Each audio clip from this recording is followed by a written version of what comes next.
Welcome to Writer Pants on Fire, where authors talk about things that never happened to people who don't exist. We also cover craft, the agent hunt, query trenches, publishing industry, marketing, and more. I'm your host, Mindy McGinnis. You can check out my books and social media at mindymcginnis.com, and make sure to visit the Writer Pants on Fire blog for additional interviews, query critiques, and more, as well as full transcriptions of each podcast episode at writerpantsonfire.com. This summer, I'm adding a co-host, fellow author Kate Carius-Quinn. We'll be doing a series that focuses on hybrid and indie authors. If you're thinking of going the self-pub route, we've got authors who found success with six-figure sales, as well as authors who are just starting out on the road to indie publishing. Learn from them, learn with us. Today's guest is Glenn Dyer, author of the Conor Thorn series. Make your pages look professional with Vellum. Margins, headers, page numbering, font, line spacing, all happen automatically with every book you create. Generate ebooks for Kindle, Apple Books, Kobo, and others, or deliver a beautiful print book to your readers. Visit tryvellum.com/pants to learn more. Vellum. Create beautiful books. Glenn, I'm Mindy. I know you listen to the show, so hello. Mm-hmm. And Kate is my co-host for our summer episodes. I invited myself on the show. She did. She completely invited herself onto the show. Which, do you want to tell Glenn how that came about? I try to run Mindy's life, and sometimes she lets me. That's true. Right now, I'm working on trying to get her to get a puppy. Pet adoptions are, through the roof. Normally, I adopt from shelters, and you literally can't get a dog right now. Yeah. Isn't that great news, huh? It's wonderful news. It's lovely, except my dog passed away right at the beginning of the epidemic, and I am a girl who has always had a dog, grew up with multiple dogs, and so I lost my dog, and I've been on a mission to get a dog, and there's been various mishaps that Kate and I have been sharing over the episodes here, but Glenn, we're using your episode here in the summer series to talk with self-published and indie published authors. First of all, I just want to mention your titles. You have The Torch Betrayal, which is a World War II spy thriller. Your main character is called Conor Thorn. Right. And then you also don't you have a second title out? I was just looking. Actually, it'll be out June 9th. It's called The Ultra Betrayal, second in the series. Very nice. Okay, so first question then. Why did you decide to go the route that you went? Did you take a shot at traditional publishing and just decide it wasn't for you? Or did you always know that you wanted to go the indie route?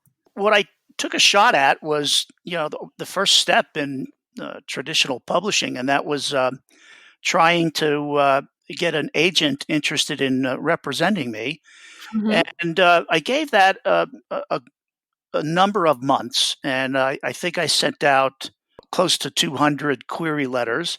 I got a fair amount of interest and responses, maybe 20 or so requests for either sample chapters or full manuscripts.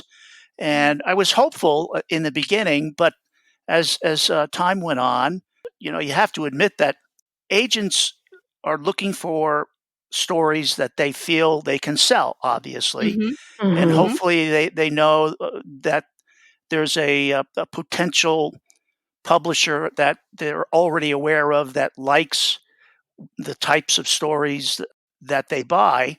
I guess my story at that point in time just didn't feel like it was something that would be easy to sell. That's my interpretation of how things played out. Mm-hmm. But I gave it a good go. Gave it enough time to percolate. But one other factor made me decide to just move on from the process is the fact that I'm in my early 60s, turning 67 this year, and I felt like I can't wait another year to find an agent, and then had the agent possibly not be able to get the book placed with the publisher. So I Right, just right. decided that, I'd like to get the story out there, see how people react to it. I started my own company as the imprint and just dove headfirst into the independent publishing business and found that it was both exhilarating and also kind of scary because there's a lot of moving parts to it. But the fact that I had given it a good try, coupled with my age, I just said, "All right, let's go. Let's see what happens." And Mhm. of course, I think that if you have some success selling your titles, you can always revisit the whole process of getting an agent. You could present reviews, you can present sales figures, and maybe that might convince somebody down the road. I haven't given it much thought lately because I've been so busy with the launch of book 2. Mhm. But yeah, I think I gave it a try, and it was just I guess I got a little impatient, and I just wanted to get the book out there and see what people thought of it.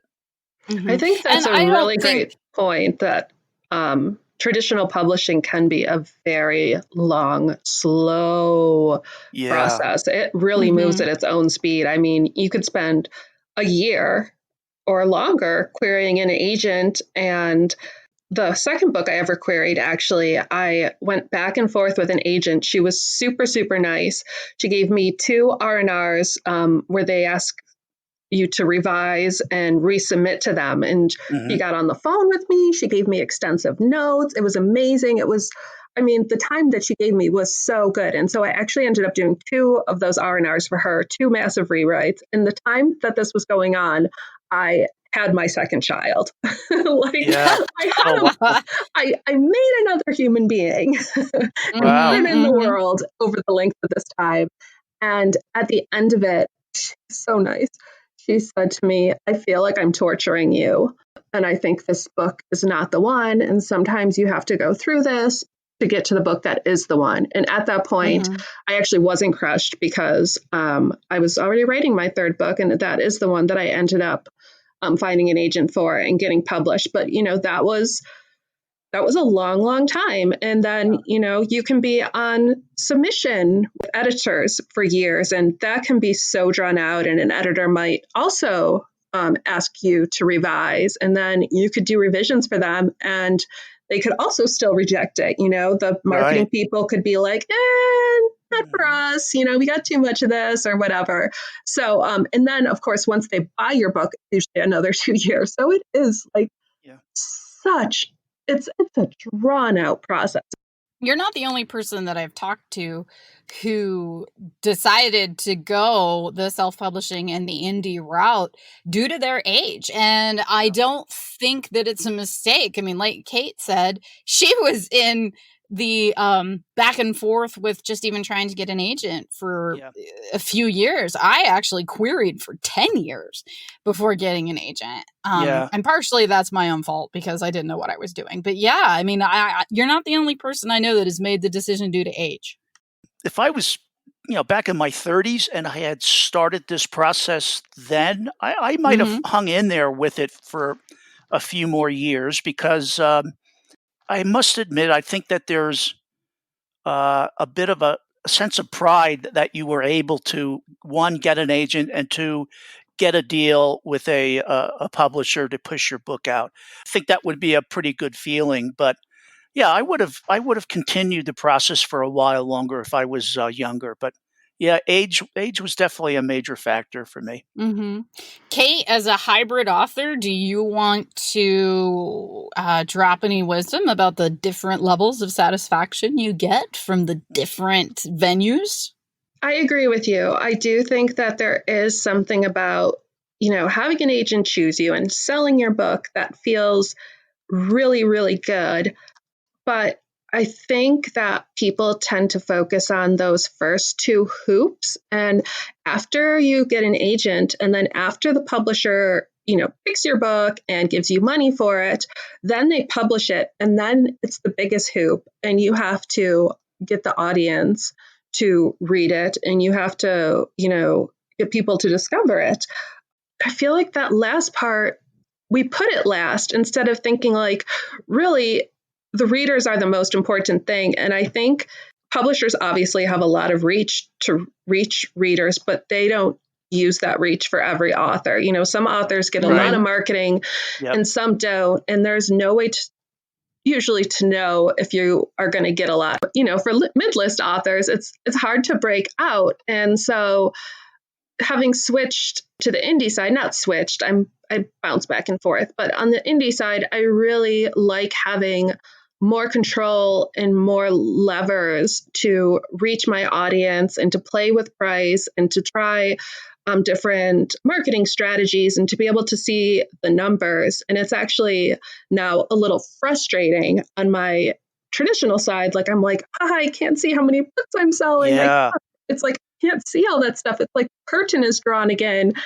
But I do think that there's some people who are always going to be like, oh, you're self-published, which is why I actually prefer the term indie publishing, because me too. Yep. Indie publishing is like, this is a business and I am taking it seriously. And I see this as a product and I have done it professionally.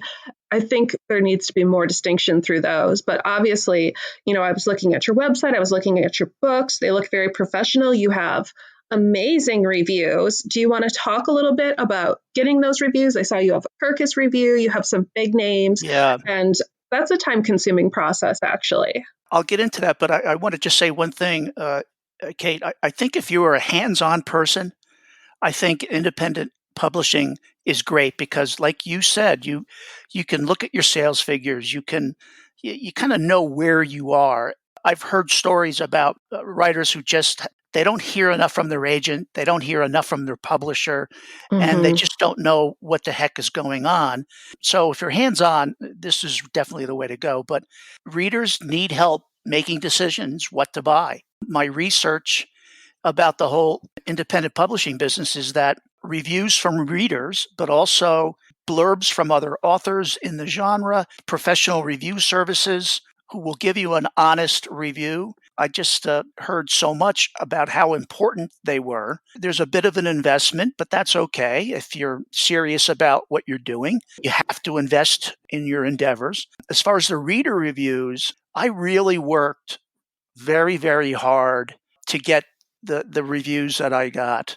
I should say the number of reviews that I got, to the point where I spent a lot of time trying to figure out who the reviewers were who reviewed similar titles. I was able to, a program called Book Review Targeter, I was able to scrape off a number of email addresses. And I spent day upon days over a long period of time of reaching out to people, direct contact with them, asking them would they mind reading my book and giving me an honest review. And in some cases, I actually had to send a book, but in many cases, people were willing to purchase the book and give me a review. And I really worked very, very hard at that because I learned the importance of honest reviews as far as helping people as they're running around Amazon trying to make a decision. What do I read next? So that's impressive. That sounds like so much work because even when you're traditionally published, it is so hard to get reviews. And I don't think you can go on Twitter and look at author tweets without at any time finding an author saying, if you want to thank an author whose work you love, the best way is to leave a review. Begging for reviews is our part-time job. It is begging for reviews, and that's something that I have a blog post that I recycle just about once a year, and it's like 10 free ways to support the authors you love, and that's the number one thing is leave reviews and word of mouth. Word of mouth is a critical piece of how readers learn about books is from their friends and actual face-to-face conversations or tweets and texts too. But word of mouth, then there's no data for it. So it's not something you can quantify, but it is, to my mind, the most powerful recommendation machine. Now, I want to ask, because I'm looking at your reviews on here, one of the reasons that I thought you would be such a great guest on the show, and Kate already touched on it a little bit, is the reviews. But not only the reviews, but the quality of the reviewers. She mentioned you have Kirkus. Yeah. You also have a Book Life review, which I want to ask about that. But you got Steve Berry. How did you get Steve Berry to review your book?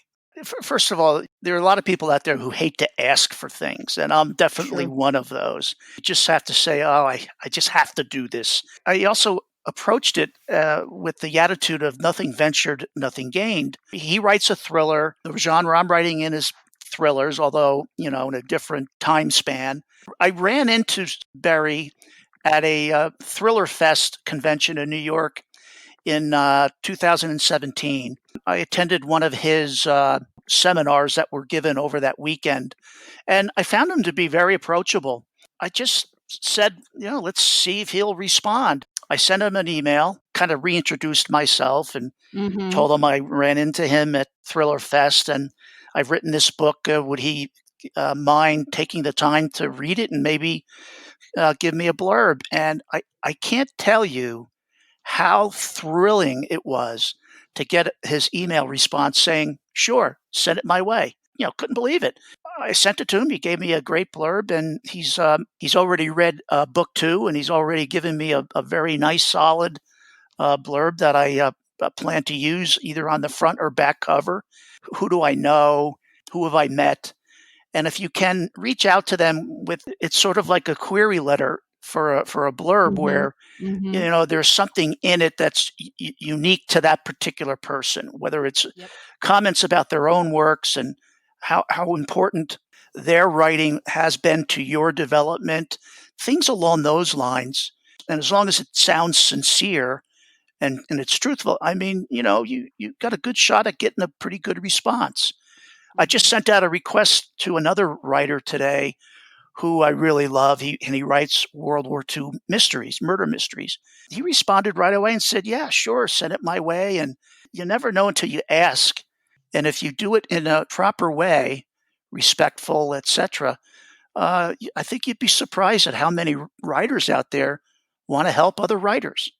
Very true. A lot of writers do want to help other authors. I am constantly receiving blurb requests, and I've had to recently just say that I'm unable because I literally can't read them fast enough. But if it's a debut, I will always say yes, send, and let me look at it because they need all the help they can get. I want to add the fact that because you had that personal introduction of saying, I met you at Thriller Fest. I'm sure that helped you get the foot in the door to have Steve Berry go, yeah, sure, I'll take a look at it. Because number one, as you said, like a query letter, it has a personal touch to it. But also you're showing Steve Berry that you're serious enough about your writing that you're going to cons. And that matters. I couldn't agree more. I think it really does. I think we can all get a sense when somebody's not very sincere, and I think that is a big part of it. I don't know what you both think of this, but the advice that you should attend at least one major publishing conference a year or workshop or something makes a lot of sense, because the contacts you make, not only can they help you, but you might be in a position to help somebody else out. And I think that's just good karma when you feel like you can give back, whether it's helping them out figuring, how to best market their books, or tell me about your newsletters. Your newsletters are great. What can I do for mine, and so on and so forth. Giving back makes a great deal of sense.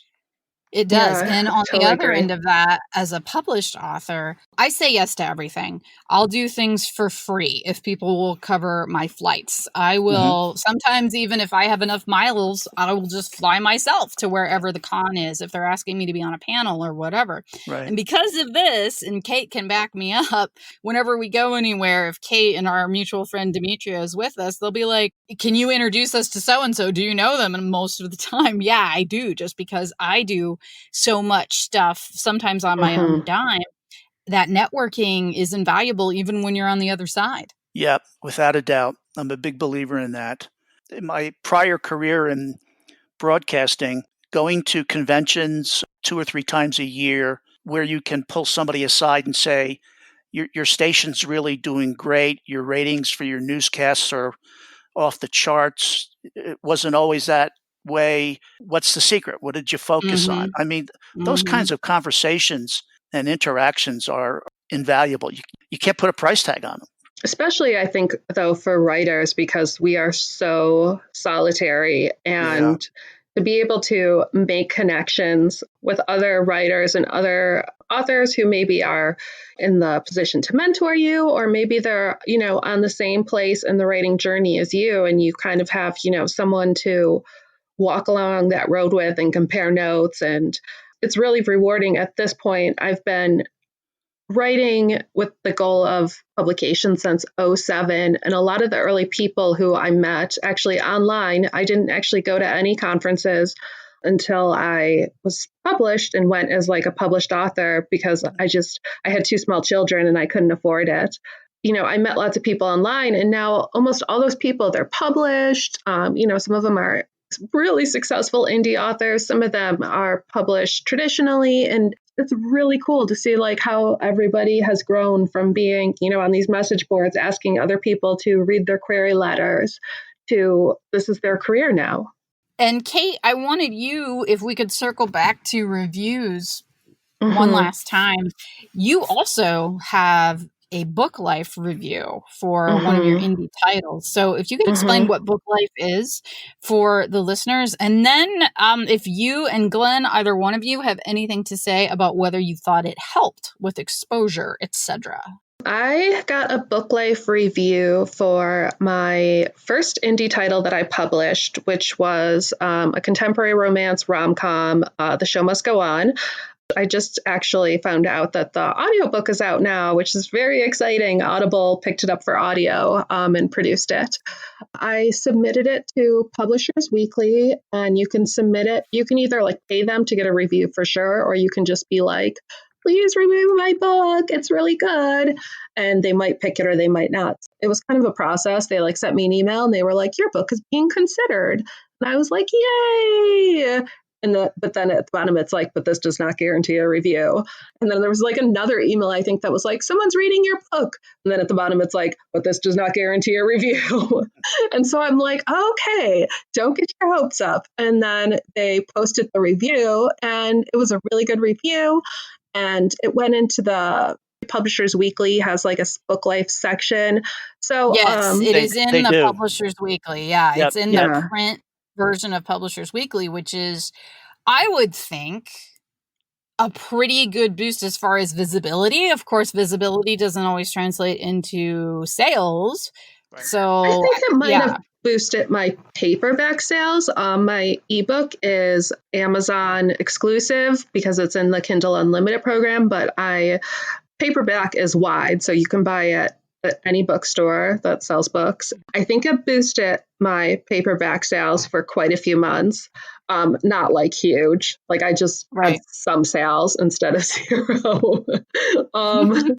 And this is a book that my agent gave me feedback on it. It went out on sub. It came really close a bunch of times. Editors liked it, and then it kept dying. And so it died in acquisitions, I think, like 3 or 4 times. It's so tough to nail that down. I think there's so many factors that come into play. To pinpoint one review or even one Mm-hmm. promotion is very difficult. Although I will say that Mm-hmm. first time out, and there's a lot of luck involved in this, and I feel very Mm-hmm. fortunate. I applied for a BookBub promotion, and I know that those are very hard to get. And I can Wow. tell you that was responsible for a ton of sales over a period of 3 to 4 weeks. So some Wow. things you can really point to. To get back to the Book Life and Publishers Weekly, I think there are certain names that carry a lot of weight with people in the publishing business, and I think readers too. Publishers Weekly and its counterpart, Book Life, Kirkus. After that, you've got New York Times Book Review or Washington Post Book Review, some of the Mm-hmm. bigger periodicals or newspapers. So some of those really turn a lot of heads. And if you're lucky enough to get a decent review from those sources, it does legitimize your presence out there amongst all the books that are competing for attention. Well, the other thing that I think definitely legitimizes you is your cover, because your cover is strong. Did you find a designer to do this for you? As we all know, covers are so critical. I don't know exactly how I stumbled upon this, but in doing research online, I came across Joanna Penn, who is a very successful entrepreneur, writer, has sold a lot of both fiction and nonfiction books. Nonfiction books, primarily centers around the publishing business. One of her fiction books cover really stood out to me. I bought the book, and you find out whether in the acknowledgments or on the copyright page who designed the cover, and so I reached out to that person, and I've been working with her for a couple of years now. She's actually based in Scotland. She's really talented, willing to listen to your ideas, easy to work with. I really like the first cover, and the second cover is, because it's a series, there's a lot of similarities to it. Sort of feel like I, again, got lucky and stumbled upon somebody who is really good at what they do. And I know that there's a lot of writers who struggle with the working relationship with their graphic designer. And, they go back and forth, and there's 15, 20 different versions of a cover, and they just can't seem to get the one that they both like. And nailing a cover down for these two books was so easy. Her name is Jane Dixon Smith, and she does a great job. And by the way, Mindy, I'm looking right now at your cover for Be Not Far From Me, and that's a great cover. And you've got some other covers that really stand out too. But yeah, I've been incredibly fortunate. The same designer, the same book cover artist has done all of my books that are from Catherine Teagan and HarperCollins. I had a different one for my Penguin books, but for all of my Harper books, which are 7 of my 9 releases, are the same designer, which is pretty amazing when you see the pretty wide expanse of genre and design style. Same woman doing all of that. She's really good. Her name's Erin Fitzsimmons. And you're right. I know a lot of authors that do go through back and forth. Typically in the traditional world, we don't have a lot of control over our covers. I am very fortunate in that I have a great working relationship with both my editor and my cover designer. And we will, all 3 of us, and my agent as well, look at it and say, well, what do we think? And they listen to my feedback partially because I was a librarian for 14 years. So I don't react emotionally. I'm not going to say, well, the cover is purple and I don't like the color purple. If purple is what is in right now in design, because it does go in waves in YA, then put a purple cover on it. If that's going to sell it, I don't care. Like, I can be practical about it. Something else that I wanted to ask you about, and one of the reasons I think is interesting to have you as a guest here, is because historicals are they can be a tougher sell. There's a great joke in traditional publishing that got very old for me very quickly, is that historically, historicals don't sell. And I always found that so amusing. Every time I tried to pitch another historical, I would be like, just get the joke out of the way and then we can talk. And when we talk about self-publishing, indie publishing, ebook publishing, the big sellers categories is romance. Kate, what's the second one? It's romance, and is it mystery or? I think romance, thrillers, sci-fi. I think all those genres. I think genre fiction is what does really well. I think there is room for historical. I know in traditional, a lot of times, you hear, World War II books are overcrowded. It's very competitive. I think readers love them. Like, right. That's why there's a lot of them.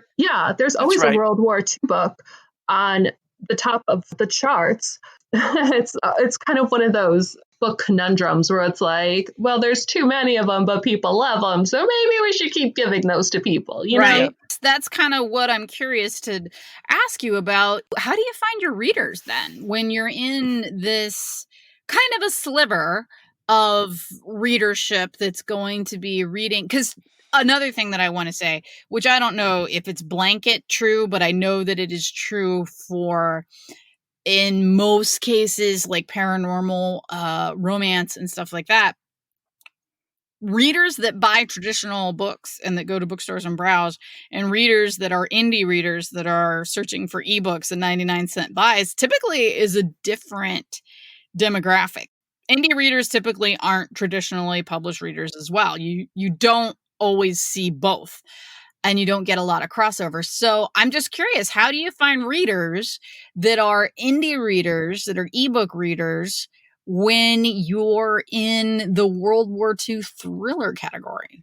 That's a very difficult question to answer because, to be honest, I'm not sure that I've perfected any kind of a process in that regard. I think there's a lot of let's try this, let's try that. Being active in online forums that specialize or focus on World War II. There's a Facebook group, Second World War Authors, that I'm a part of. I've also tried to, with some advertising, reach out to a specific group of people interested in World War II history by advertising in a magazine called World War II History. So I've tried a lot of different things, and just as I said before, sometimes it's so difficult to figure out what's working as far as reaching out to readers. You could have like 4 or 5 things going at once. You could have series of BookBub and Amazon ads. You could have also gotten into Facebook ads. Maybe you've increased permafreeze or other incentives to get people to sign up and buy your books. I don't know if I have a specific formula there, except that you sort of need to try a bunch of different things and trust your gut and maybe get as clear a feel as possible as to what's resonating. There are people who like the subject of World War II, but they don't want to read any fictional stories about it. They Right. just want to read books about battles and campaigns and biographies of generals, etc.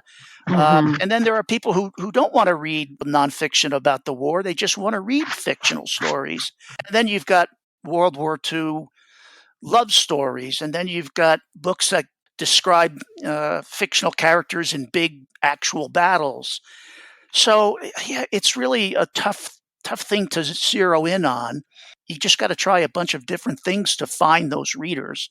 If you've got some data that campaigns produce, it's a matter of sticking your nose into it and trying to come to some conclusions. That's probably the toughest part of being an indie author, is you sort of have to build up your own expertises. That takes some time. Can I ask about, you're involved in some Facebook groups where people like World War II and talk about it. Are those, I've kind of looked for Facebook groups, and there seems to be 2 different types. One is a group where it's really people talking about the thing they like. It's, readers talking to other readers. Mostly looked for like romance-based ones or fantasy ones. And then there's the other kind where it is just people pimping their books. It is just buy my book, buy my book, buy my book, buy my book, buy my book. And I sometimes post in those, and I think to myself, every single person in this group is just an author trying to sell their book to another. Right. Like, it's just authors shouting at other authors, buy my book. To that point, there are some groups out there that have a certain set of rules as to what's appropriate, acceptable, etc. You're allowed one announcement for a new book a year, because they don't want it just to be a self-promotional kind of website. The intent with a lot of these groups, as I'm sure you know, is to provide guidance and answer questions. And a lot of these groups say, yeah, it's okay if you've just read a book about World War II that you really enjoyed, sure, mention it here, certainly acceptable. But even those groups go only so far as to help you get established and get the word out. So, and do you try and go into those groups and as a reader, as a lover of World War II, which I assume you must be, do you try and just organically just join conversations and get into the group that way? Yeah, I think that Yeah, you could certainly be very passive and just, read everybody else's posts. But getting back to the giving back concept, if you've read a great book, let people know about it. What I use groups for a lot, I ask questions that help me put stories together.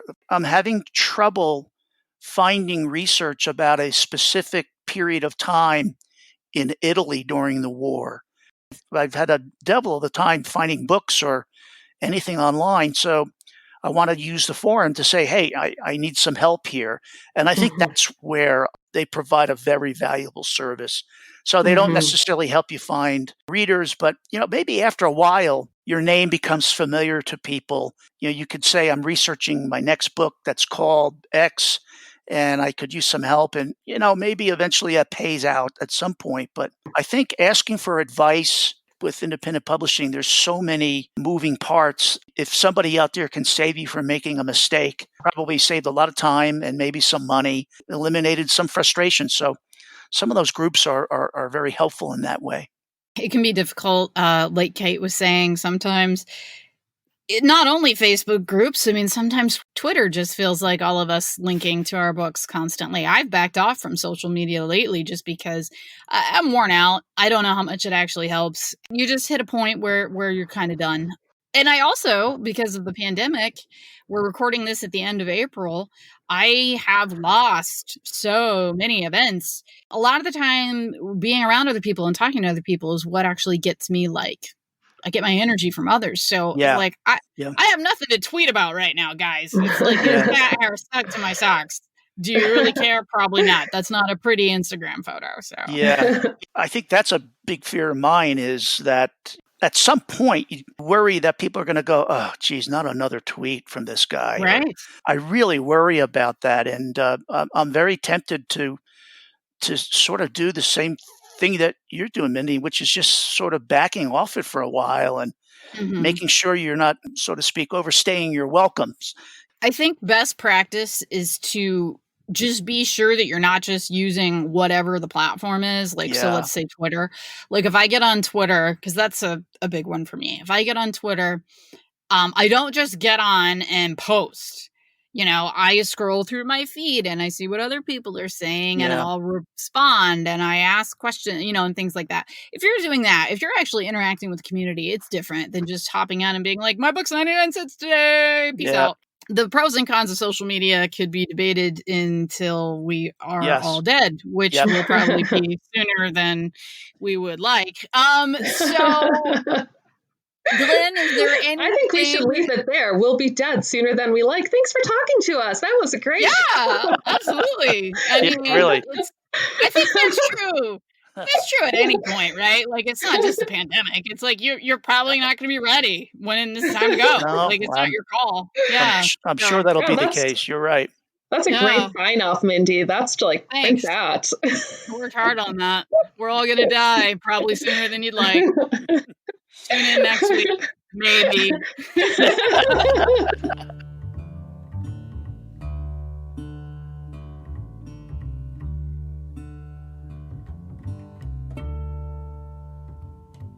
Writer, Pants on Fire is produced by Mindy McGinnis.